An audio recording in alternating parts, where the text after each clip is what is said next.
What's going on, everybody? It's your boy Austin Got Figs, and today I'm bringing you the June 2nd, 2025 Raw recap. I'm going to go over everything that pretty much happened that was important, and I'm going to basically give my thoughts on it, where I think the WWE is going to go from there, and that's about it. So without further ado, let's jump right into the recap. Alright, so to start off the recap, we will be going over the basically CM Punk promo at the start of the show. So CM Punk did kick off the show on Raw, and basically he said that he's coming for gold. He's coming for a championship. He wants a title. And so to do that, he vowed to win the Money in the Bank and basically win the Money in the Bank, obviously, and move on to eventually win a title, win a strap. And then basically, as CM Punk was pretty much going to walk out of the ring after he said everything he needed to say, we did have, obviously, Sami Zayn came out and met him in the ring before he could leave. And basically, Sami had basically said that, the WWE Universe is on your back to win the qualifying match that you're in tonight.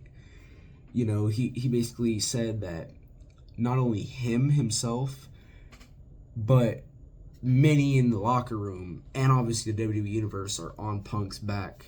CM Punk isn't going in this qualifying match alone. He's going in with the support of everybody around him. Because obviously, if Sami had basically stated, if CM Punk does not move on to the Money in the Bank, I mean, Seth Rollins is going to tear the place down. I mean, he's gonna win the Money in the Bank, and he's gonna ruin this place. This place being Raw, obviously, because that's where obviously Seth Rollins currently is. So yeah, basically, Sami was just telling him that you got everybody's support. Basically, win this qualifying match, go to the Money in the Bank, and stop Seth Rollins from taking that briefcase home back to his faction, basically. And I mean, that was pretty much all that happened there. I mean, again, Sami told him that he would have his back in the match, obviously, just in case anything went wrong. Oh, my bad. But yeah, so nothing. I mean, yeah, that's pretty much all that had really happened there. So pretty much building more towards a CM Punk and Seth feud again, basically, which, I mean, we're already in that feud. I mean, this segment basically built more towards that, obviously, and obviously towards their Money in the Bank match. But that's all that really happened there. So pretty cool to see everything that Punk and Sami had to say. But now let's move on to the next segment / match. Alright, now moving on, we did have the Stephanie Vaquer versus Ivy Nile versus Liv Morgan for the last spot in the women's Money in the Bank match. So, obviously, Stephanie Vaquer did defeat both Ivy Nile and Liv Morgan, and she did advance to the, obviously, Money in the Bank match that we do have on Saturday. And honestly, I saw this coming because we've seen kind of a formula that WWE's been making for this year's Money in the Bank, or at least women's Money in the Bank match specifically. There's lots of new coming NXT women that are coming from NXT that are coming up to the main roster, and they're being implemented and used in this match. So honestly, I did see this coming. Obviously, with Liv Morgan, she already has stuff going on with the Judgment Day, with Roxanne Perez, Raquel, and Finn, and all them. Ivy Nile, I mean, she was really there to take the pin, and that's exactly what happened, because she did take the pin. Now, Ivy Nile did do some good things in that match, but nothing too special from her, obviously. I mean, it was good not to have Liv take the pin, because that would have hurt her. I would say I would definitely have hurt her, because she did take the pin last week in her match with Kairi Sane. But yeah, so Stephanie did win that match, and so she'll be obviously in that 6-woman ladder match for the Money in the Bank. I don't see her winning that, but this it's definitely just to showcase her more and portray her more to us, the WWE Universe. Obviously, if you watch NXT, and even before that, you've seen Stephanie Vaquer, but this is just this was just showcasing her to the people that have never watched her before, and that's honestly probably a lot of people that just don't watch NXT and they're only there for the main roster. So obviously it makes sense why she won tonight, and then why obviously she's implemented into the Money in the Bank match that we will see on Saturday at Money in the Bank. But yeah, that's really everything that happened there. Nothing. I don't think there was any interruptions. No, not this match. There wasn't any interruptions. It was just those three women going at it. So that's that's all that happened there. Again, Stephanie did advance, but now let's move on to the next segment / match. All right, moving on, we did have the Judgment Day versus the War Raiders. And obviously, during this match, we did have New Day at ringside, and they did end up actually getting thrown out. Like, I don't even want to say halfway into the match. I think, like, just shortly after the match started, I would think it was the New Day to get thrown out of the arena. Obviously, the Judgment Day did defeat the War Raiders with help of Roxanne Perez. When one of the War Raiders was going to the top rope, we did have Roxanne Perez come out and distract him, and that gave Finn Balor the opportunity to that gave JD the opportunity, and he dropped one of the War Raiders one of the War Raiders being Ivar. He dropped his head basically right on the post. Ivar fell, and then Finn Balor went to the top for that coup de grace, and then the Judgment Day did obviously win. So I wouldn't say this was a bad match. I do want to say this was a decent match, and it definitely helped build more towards this, Roxanne Perez and the Judgment Day storyline, obviously. And I think they did exactly what they should have done with Roxanne in this match. I think this was, like I said, this was a pretty decent match and good storytelling in my opinion, but I could be overhyping it. But, that's just my opinion. You guys give me your thoughts, obviously, down below. But, yeah. So once again, man, overall, around pretty good match. Obviously, again, Roxanne did help the Judgment Day win, and I mean that's really all you need to know there. Honestly, there's nothing. So it was nothing too special, but it did help build towards this Roxanne Perez and the Judgment Day storyline, obviously. But yeah, man, nothing too special. But now let's move on to the next segment / match. All right, moving on, we did have basically the short Lyra Valkyria promo. So obviously Lyra did come out and she was basically saying that Becky Lynch has been putting her down time and time again recently. Obviously, first being at the Raw after WrestleMania when she attacked her the first time, and then at Backlash, and then every other time that this has happened, of course. But yeah, so Lyra came out basically just kind of wanting to throw shots at Becky, tell her that you've put me down and now I'm going to end you. I'm going to end this, pretty much. And then obviously Lyra did call for Becky Lynch to come out, so then Becky Lynch did obviously come out. And I mean, there was nothing too crazy that Becky said, honestly. It's just Becky's words did obviously get into Lyra, and Lyra was already fed up with Becky's BS. So then they did end up brawling for a little short period of time. It wasn't really a big brawl. It was nothing crazy, honestly. It's kind of, this segment was really like something that we've been getting from these two. So it was really nothing too special. If you missed this part, you weren't missing much. All you had to do is, if you saw the first time that the Raw after Mania that Becky did obviously attack Lyra, you pretty much saw this segment. I wouldn't say there was anything too crazy here. It was just adding those final touches to obviously that their women's intercontinental match that they're gonna have at Money in the Bank. But overall, man, nothing too crazy.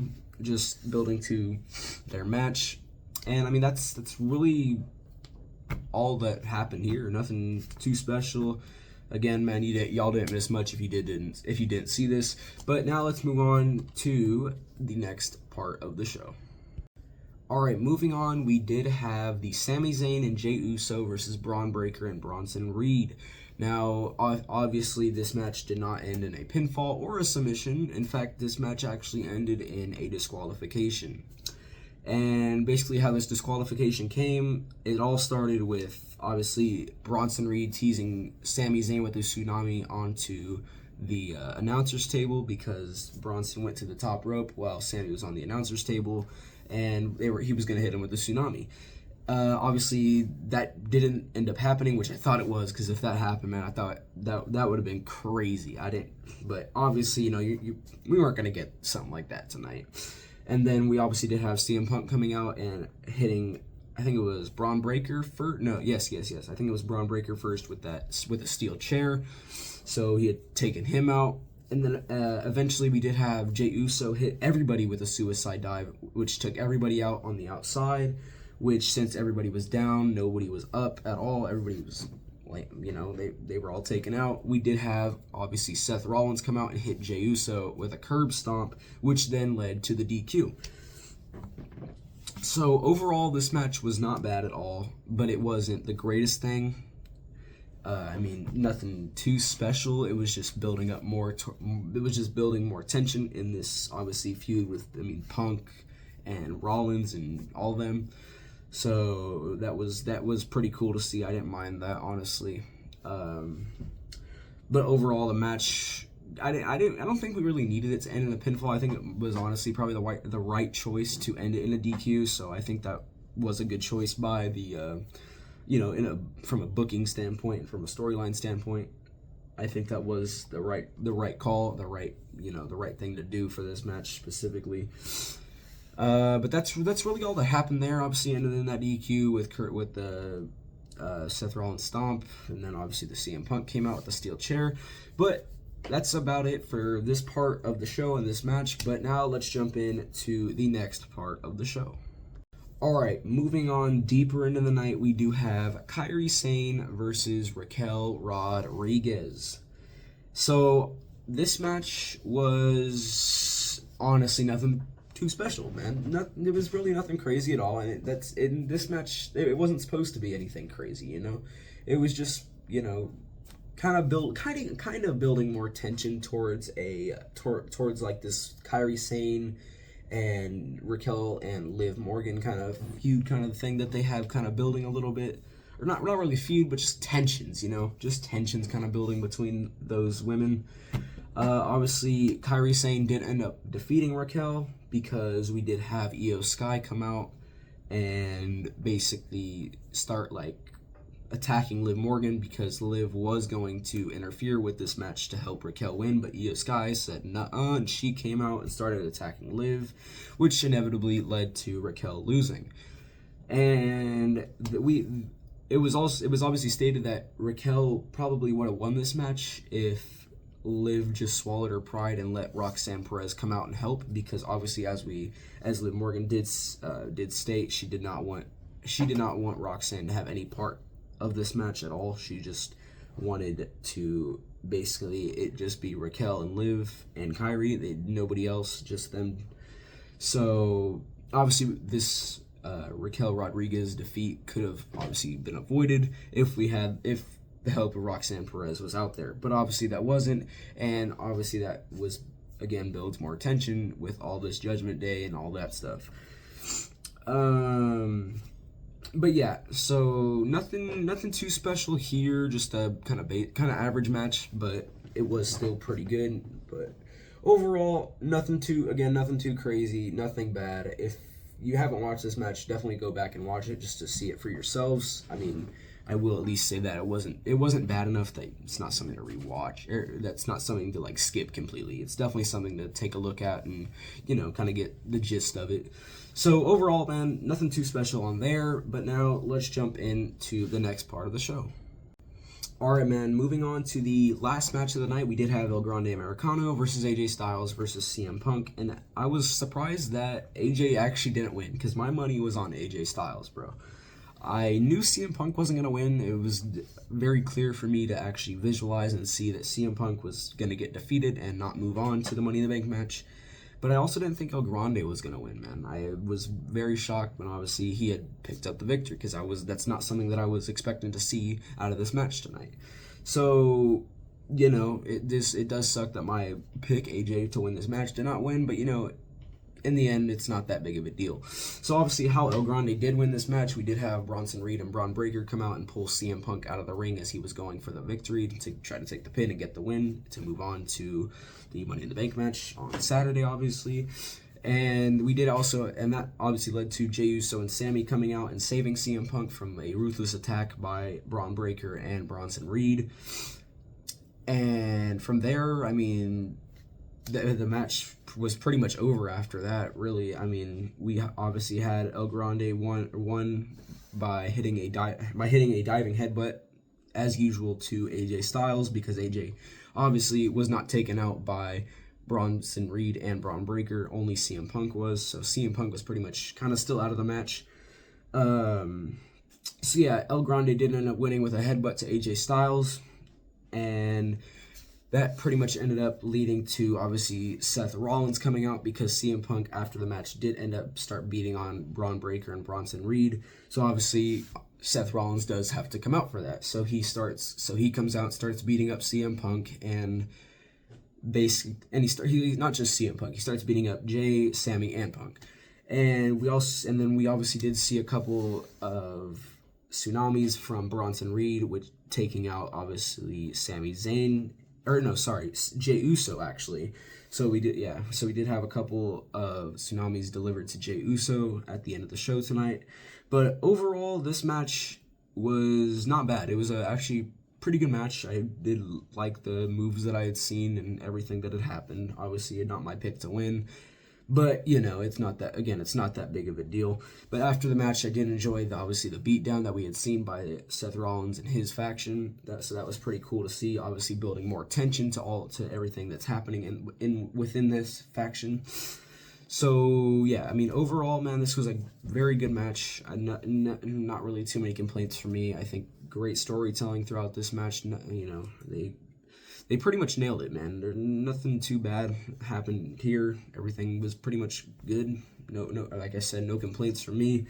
But I do think that's gonna wrap up the Raw recap.